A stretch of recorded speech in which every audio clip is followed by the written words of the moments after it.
ನಮಸ್ತೆ ಮಿತ್ರರೇ. ದಾಲ್ ಎಲ್ಲರಿಗೂ ಇಷ್ಟವಾದ ಒಂದು ರೆಸಿಪಿ ಅಂತ ಹೇಳ್ಬೋದು. ದಾಲ್ನೊಟ್ಟಿಗೆ ಪಾಲಕ್ ಸೇರಿಸಿದರೆ ಇನ್ನೂ ಸದಕ್ಕೆ ರುಚಿ ಹೆಚ್ಚು. ಇವತ್ತು ನಾನು ಮಿಕ್ಸ್ಡ್ ದಾಲ್ಗಳನ್ನು ಯೂಸ್ ಮಾಡಿ ಅದರೊಟ್ಟಿಗೆ ಪಾಲಕ್ ಹಾಕಿ ಒಂದು ನಾನ್ ಮಾಡುವಂತಹ ಮಂಗಳೂರು ಶೈಲಿಯ ಒಂದು ದಾಲನ್ನು ಮಾಡಿದ್ದೇನೆ. ಹಾಗಾದರೆ ಯಾರೆಲ್ಲ ನನ್ನ ಚಾನಲನ್ನು ನೋಡ್ತಿದ್ದೀರಿ, ಯಾರೆಲ್ಲ ಇನ್ನೂ ಸಬ್ಸ್ಕ್ರೈಬ್ ಮಾಡಿಲ್ಲ, ದಯವಿಟ್ಟು ಸಬ್ಸ್ಕ್ರೈಬ್ ಮಾಡಿ ಸಪೋರ್ಟ್ ಮಾಡಿ ಅಂತ ಹೇಳುತ್ತಾ, ಈ ರುಚಿಕರವಾದ ಆರೋಗ್ಯಭರಿತವಾದ ಒಂದು ದಾಲ್ ಅಂದರೆ ಪಾಲಕ್ನಲ್ಲಿ ಅನೇಕ ಆರೋಗ್ಯಭರಿತ ಗುಣಗಳಿವೆ. ಮಕ್ಕಳಿಗೆ ದಾಲ್ ತಿನ್ನಿಸ್ಬೇಕು ಯಾವಾಗಲೂ, ಅದರೊಟ್ಟಿಗೆ ಈ ಪಾಲಕ್ ಹಾಕಿದರೆ ಬಹಳ ರುಚಿಕರವಾಗಿ ಬರ್ತದೆ. ಬನ್ನಿ ಹೇಗೆ ಮಾಡುವುದೆಂದು ನೋಡೋಣ.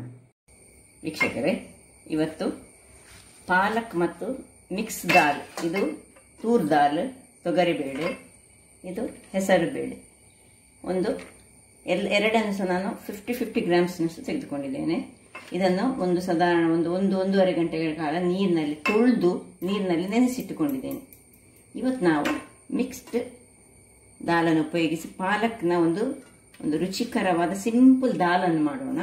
ಮೊದಲಿಗೆ ನಾವು ಒಂದು ಈ ಕುಕ್ಕರನ್ನು ತೆಗೆದುಕೊಂಡು ಇದರ ಯಾವುದರಲ್ಲಿ ನೆನೆಸಿಟ್ಟಿದ್ದೇವೆ ಅದೇ ನೀರನ್ನು, ಅಂದರೆ ಇದನ್ನು ಮೊದಲೇ ತೊಳೆದುಕೊಂಡಿದ್ದೇನೆ ನಾನು, ಹಾಕೊಳ್ತಿದ್ದೇನೆ. ಅದೇ ನೀರನ್ನು ಹಾಕೊಳ್ತಿದ್ದೇನೆ. ತುಂಬ ನೀರು ಹಾಕೊಳ್ಳೋದು ಬೇಡ ನೋಡಿ, ಇದು ಮುಳುಗುವಷ್ಟು ನೀರು ಉಂಟು. ಮತ್ತು ಸ್ವಲ್ಪ ನೀರದನ್ನು ಚೂರು ಹೆಚ್ಚು ಹಾಕೊಳ್ಳೋಣ. ಒಟ್ಟು ಈ ಲೋಟದಲ್ಲಿ 1 ಗ್ಲಾಸ್ ಎಲ್ಲ ನೀರಿದೆ, ತೊಳೆದಿಟ್ಟ ನೀರನ್ನ ಒಟ್ಟಿಗೆ ಹಾಕ್ಕೊಂಡಿದ್ದೇನೆ. ಇನ್ನು ಇದಕ್ಕೆ ಸ್ವಲ್ಪ ಹಿಂಗನ್ನು ಹಾಕ್ಕೊಂಡು ಬೇಯಲು ಇದನ್ನು ಇಟ್ಕೊಳ್ತೇನೆ. ಇಲ್ಲಿ ನೋಡಿ, ಒಂದು 3 ಸೀಟಿ ಆದರೂ ಬರಬೇಕು, ಒಳ್ಳೆ ಬೇಯಬೇಕದು.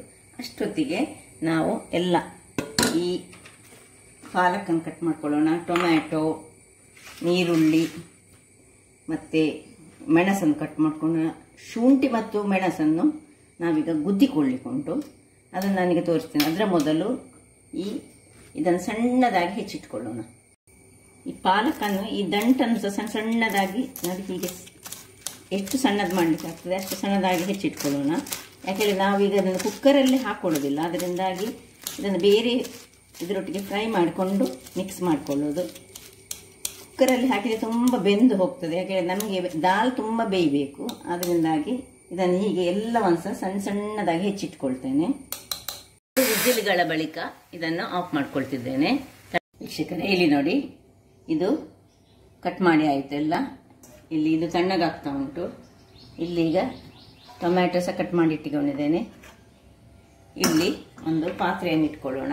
ಪಾತ್ರೆಯನ್ನು ಇಟ್ಕೊಂಡು ಸಣ್ಣ ಉರಿಯಲ್ಲಿ ಅದು ಬಿಸಿ ಆಗುವಾಗ ನಾವು ಇಲ್ಲಿ ಒಂದು ಪುಟಾಣಿಯನ್ನು ತೆಗೆದುಕೊಂಡು ಶುಂಠಿ ಸ್ವಲ್ಪ ಗುದ್ದಿಕೊಳ್ಳೋಣ. ಒಳ್ಳೆ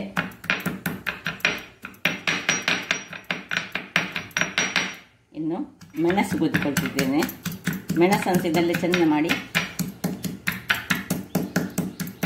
ಇನ್ನು 2 ಬೆಳ್ಳುಳ್ಳಿ,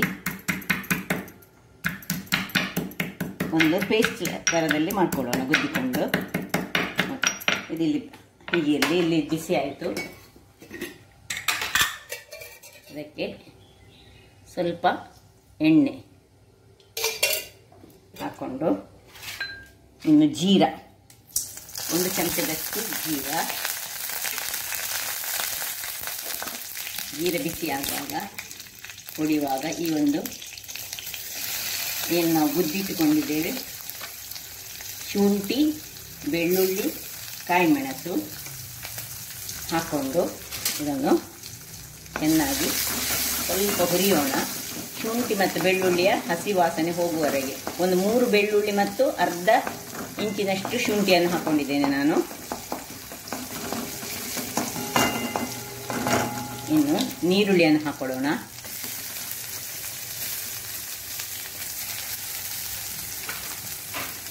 ಒಂದು ನೀರುಳ್ಳಿ, ಸಣ್ಣ ನೀರುಳ್ಳಿ ಸ್ವಲ್ಪ ಕಲರ್ ಚೇಂಜ್ ಆಗಬೇಕು, ಚೂರು ಬಾಡಿದ್ರೆ ಸಾಕು.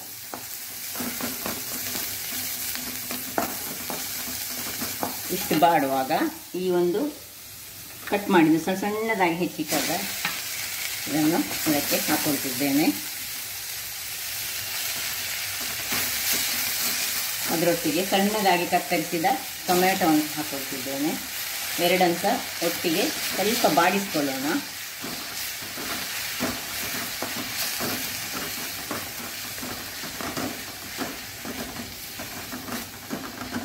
ಚೆನ್ನಾಗಿ ಬಾಡುವಾಗ ಸ್ವಲ್ಪ ಉಪ್ಪನ್ನು ಅದಕ್ಕೆ ಹಾಕೊಳ್ತಿದ್ದೇನೆ ನಾನು.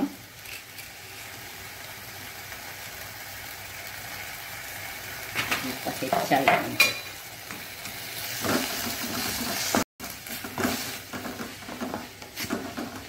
ಚೆನ್ನಾಗಿ ಇದು ಕಲರ್ ಸ್ವಲ್ಪ ಚೇಂಜ್ ಆಗ್ತಾ ಬಂತು. ಈಗ ಇದಕ್ಕೆ ಒಂದು ಮುಚ್ಚಳವನ್ನು ಮುಚ್ಚಿಕೊಂಡು ನಾವು ಒಂದು ಸಣ್ಣ ಉರಿಯಲ್ಲಿ ಒಂದು 2 ನಿಮಿಷಗಳ ಕಾಲ ಹೀಗೆ ಬಿಡೋಣ. ವೀಕ್ಷಕರೇ ನೋಡಿ, 1-2 ನಿಮಿಷಗಳ ಬಳಿಕ ಇದು ಒಳ್ಳೆ ಬೆಂದಿತ್ತು. ಇನ್ನು ಏನಿಲ್ಲ, ಇದನ್ನು ತೆಗೆದು ಇಲ್ಲಿ ಇದೀಗ ಇದು ಸಹ ಒಳ್ಳೆ ತಣ್ಣಗಾಗಿದೆ ನೋಡಿ, ಹೇಗೆ ಬೆಂದಿದೆ ನೋಡಿ. ಲೆಕ್ಕಕ್ಕಿಂತ ಹೆಚ್ಚು ಸಹ ಈ ಬೇಯಿಸುವಾಗ ನೀರನ್ನು ಹಾಕ್ಕೊಳ್ಬಾರ್ದು. ಇದನ್ನು ಸ್ವಲ್ಪ ಚೆನ್ನಾಗಿ ನಾವು ಮ್ಯಾಶ್ ಮಾಡ್ಕೊಳ್ಳೋಣ. ಒಂದು ಲೋಟದಲ್ಲಿ ಮಾಡಿದರೆ ಸಾಕ್ತದೆ, ಅಥವಾ ನಿಮ್ಮ ಹತ್ರ ಮ್ಯಾಶರ್ ಇದ್ದರೆ ಮ್ಯಾಶರಲ್ಲಿ ಮಾಡಿದರೆ ಸಾಕ್ತದೆ, ಹೇಗೆ ಸಹ ನಡೀತದೆ. ಹೀಗೆ ಮಾಡಿ ಇದನ್ನು ಇದಕ್ಕೆ ಟ್ರಾನ್ಸ್ಫರ್ ಮಾಡಿ.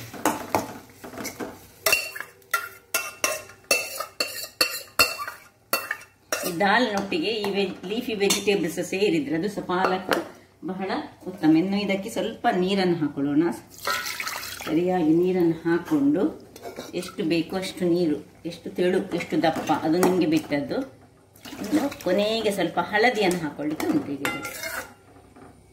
ಬೇರೆ ಯಾವ ಸಾಂಬಾರ ಪದಾರ್ಥಗಳನ್ನು ನಾನು ಹಾಕ್ತಾ ಇಲ್ಲ ಇದಕ್ಕೆ. ಇದರಲ್ಲಿ ಶುಂಠಿ ಉಂಟು, ಬೆಳ್ಳುಳ್ಳಿ ಸಹ ಉಂಟು. ಇನ್ನು ಕೊನೆಗೆ ಒಂದು ಒಳ್ಳೆ ಒಗ್ಗರಣೆ ಕೊಡ್ಲಿಕ್ಕೆ ಉಂಟು ಇದಕ್ಕೊಂದು. ನಾನು ಹೇಳ್ತಿದ್ದಕ್ಕೆ ಒಂದು ಸ್ವಲ್ಪ ಹಳದಿ ಹಾಕ್ಕೊಂಡು ಇದನ್ನು ಚೆನ್ನಾಗಿ ಕುದಿಲಿಕ್ಕೆ ಬಿಡಬೇಕು. ಈಗ ನಾವು ಒಂದು ಅರ್ಧ ಚಮಚದಷ್ಟು ಹಳದಿ ಹಾಕಿ ಒಳ್ಳೆ ಕುದಿ ಬರಲಿದೆ. ವೀಕ್ಷಕರೇ ನೋಡಿ, ಒಳ್ಳೆ ಕುದಿತಾ ಉಂಟು. ಕುದಿಲಿದು ಇಲ್ಲಿ ನಾವು ಒಂದು ಒಗ್ಗರಣೆಗೆ ರೆಡಿ ಮಾಡೋಣ. ಒಂದು ಬಾಣಲೆ ಇಟ್ಕೊಂಡಿದ್ದೇನೆ. 1-2 ಚಮಚದಷ್ಟು ತೆಂಗಿನ ಎಣ್ಣೆ ಹಾಕಿದ್ದೇನೆ ನಾನು. ಇನ್ನು 1 ಚಮಚದಷ್ಟು ಸಾಸಿವೆ. ಇಲ್ಲಿ ಗುದ್ದಿಟ್ಟ ಬೆಳ್ಳುಳ್ಳಿ ನೋಡಿ, ಇಲ್ಲಿ ಬೆಳ್ಳುಳ್ಳಿಯನ್ನು 1-2 ಆಗ 3 ಬೆಳ್ಳುಳ್ಳಿ ಹಾಕಿದ್ದೇವೆ. ಈಗ 1-2 ಬೆಳ್ಳುಳ್ಳಿ. ಇನ್ನು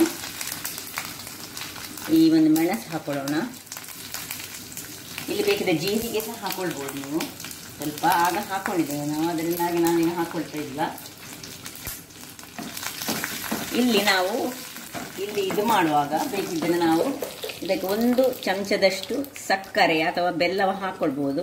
ನಾನು ಚೂರು ಬೆಲ್ಲ ಹಾಕೊಂಡೆ, ನಿಮಗೆ ಬೇಕಿದ್ರೆ ಮಾತ್ರ. ನಾನು ಯಾವಾಗಲೂ ಸ್ವಲ್ಪ ಸ್ವೀಟಾಗಿ ಮಾಡುವವಳು, ಅದರಿಂದಾಗಿ ಅಂದರೆ ಸ್ವೀಟ್ ಬರೋದಿಲ್ಲ, ಅದು ಚೆನ್ನಾಗಿ ಬರ್ತದೆ ಚೂರು ಬೆಲ್ಲ ಹಾಕಿದರೆ. ಈಗ ಇದನ್ನು ಇದಕ್ಕೆ ಶಿಫ್ಟ್ ಮಾಡ್ಕೊಳ್ಳೋಣ. ಇದನ್ನೆಲ್ಲ ಆಫ್ ಮಾಡ್ಕೊಳ್ತಿದ್ದೇನೆ.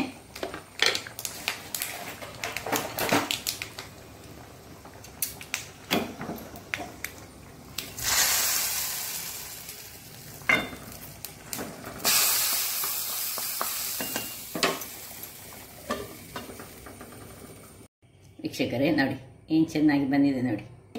ರುಚಿಯಂತೂ ಸೂಪರ್ಬ್ ಆಗಿರ್ತದೆ. ಅನ್ನದೊಟ್ಟಿಗೆ ಕಲಸಿ ತಿನ್ನಲಿಕ್ಕೆ ಸಾಕ್ತದೆ. ಚಪಾತಿ ಅಥವಾ ದೋಸೆ ಎಲ್ಲ ನಾನು ಖುಷಿ ಆಗ್ತಂತ ಹೇಳಲಿಕ್ಕಿಲ್ಲ, ಬಟ್ ಚಪಾತಿಗಂತೂ ಹೇಳಿ ಮಾಡಿಸಿದಂತಹದ್ದು. ಈಗ ಸರ್ವ್ ಮಾಡೋಣ.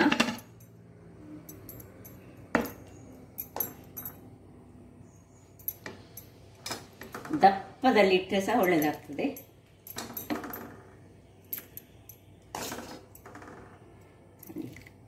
ದಾಲಿಗೆ ದಾಲ್ ಉಂಟು, ಗ್ರೀನ್ ವೆಜಿಟೇಬಲ್ಸ್ಗೆ ವೆಜಿಟೇಬಲ್ಸ್ ಉಂಟು. ಸೂಪರ್ಬ್ ಆಗಿ ಬರುವಂತಹ ಈ ಒಂದು ರುಚಿಕರವಾದ ಮಿಶ್ರ ದಾಲ್ಗಳಿಂದ ತಯಾರಿಸಿದಂತಹ, ಅದು ಪಾಲಕ್ ಹಾಕಿ ಮಾಡಿದಂತಹ ದಾಲ್ ನಿಮಗೆ ಖುಷಿಯಾಗ್ಬೋದಂತ ಅನಿಸ್ತಿದ್ದೇನೆ. ಹಾಗಾದರೆ ನನ್ನ ಈ ಕುಕಿಂಗ್ ಚಾನಲ್ ನಿಮಗೆ ಇಷ್ಟ ಆದರೆ ಬೋಳೂರು ಸುವರ್ಣ ಚಾನಲನ್ನು ಲೈಕ್ ಮಾಡಿ, ಶೇರ್ ಮಾಡಿ ಹಾಗೂ ಸಬ್ಸ್ಕ್ರೈಬ್ ಮಾಡಿ. ಹಾಗೂ ನನ್ನ ಇನ್ಸ್ಟಾಗ್ರಾಮ್ ಪೇಜನ್ನು ಫಾಲೋ ಮಾಡಿ. ಧನ್ಯವಾದಗಳು.